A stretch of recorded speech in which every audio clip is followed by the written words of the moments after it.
Hi, I'm Wendy, and today I'm going to give you some tips on how to separate emotion from facts in very intense conversations. Now, have you ever been in the middle of a quite intense conversation and felt yourself getting very emotional? Well, I know I have, and I think most people probably have been in that situation. It's a very natural human response, a very natural human condition that we can find ourselves in. But how can we maintain our composure, and how can we separate the emotion from the facts in the conversation that we're having?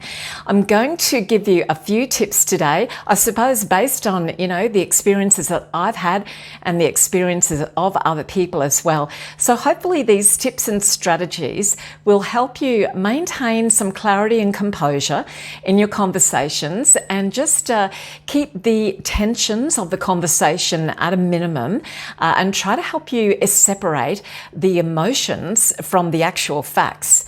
All right, let's go. So the first tip I'd like to give is probably take a deep breath and take a pause. So taking that breath, breathing in, even if it's just for a few seconds, and having a little pause can suddenly take away a lot of the heat of the moment. I mean, you may even want to leave the room and take a few deep breaths, maybe count to 10 even.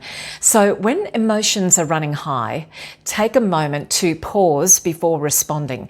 Just, gather your thoughts. So to try to make it not so much of a reaction to what is being said based on emotion.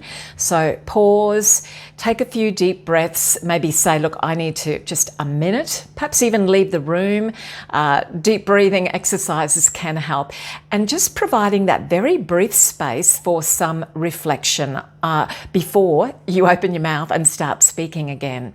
So use this time to try to detach from the emotional intensity of the conversation, and try to focus on the facts that are being presented to you.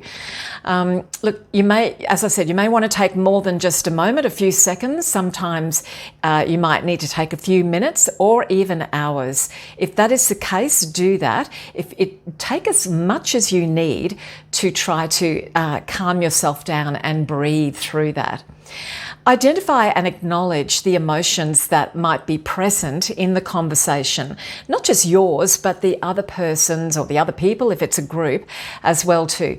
Recognize and acknowledge that those emotions exist. Labeling and acknowledging the emotions can help create a little bit of distance from the intensity, and allow you to address those facts a little bit more objectively. So, for example, you can say, look, I sense that this topic is provoking some emotion, or I can sense that this is a very sensitive topic or very difficult for you.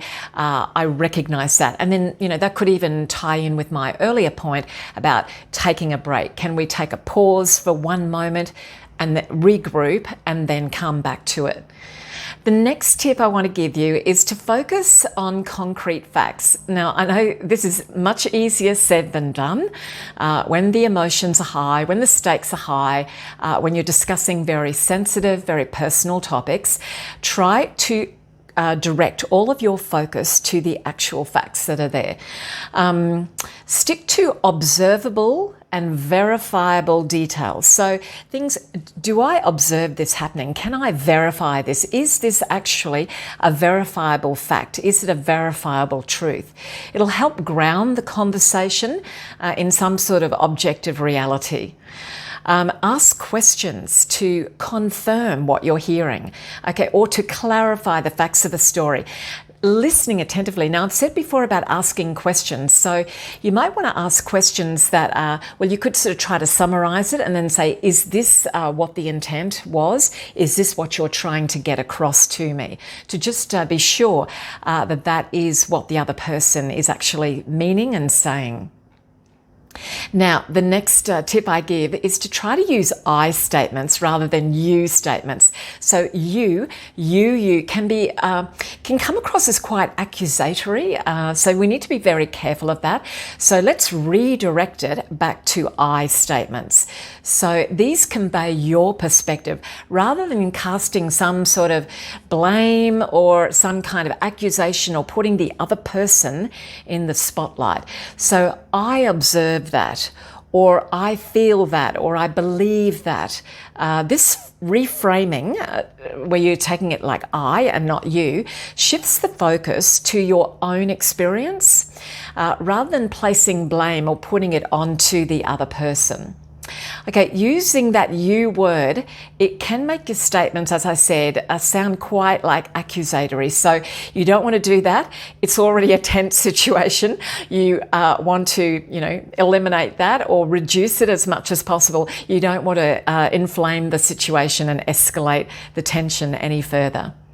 Try to create some sort of shared understanding. Now, I've said this before, but I'm a strong believer in thinking that, in fact, we often do have more points in common. There are probably more things that we can agree on than disagree on. And I think in a very tense situation, it's important to try to find those mutual points, those points of agreement where we can say, okay, on this matter, on this topic, we can agree on that. So try to seek some common ground by identifying areas of agreement or shared facts, things that you can both acknowledge and agree on.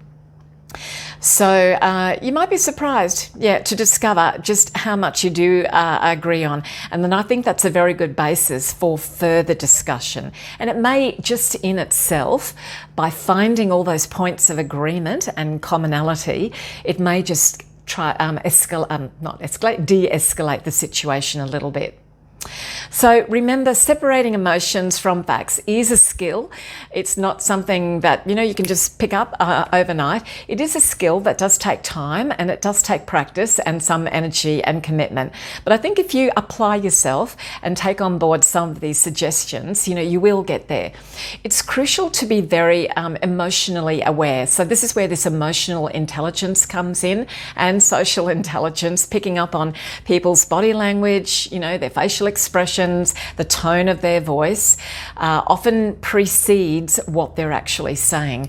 So being very aware of your emotional responses and the emotional responses of people that you're with, and working towards a shared understanding. Consider revisiting situations when the emotions are a little bit more settled. I hope those tips help you today.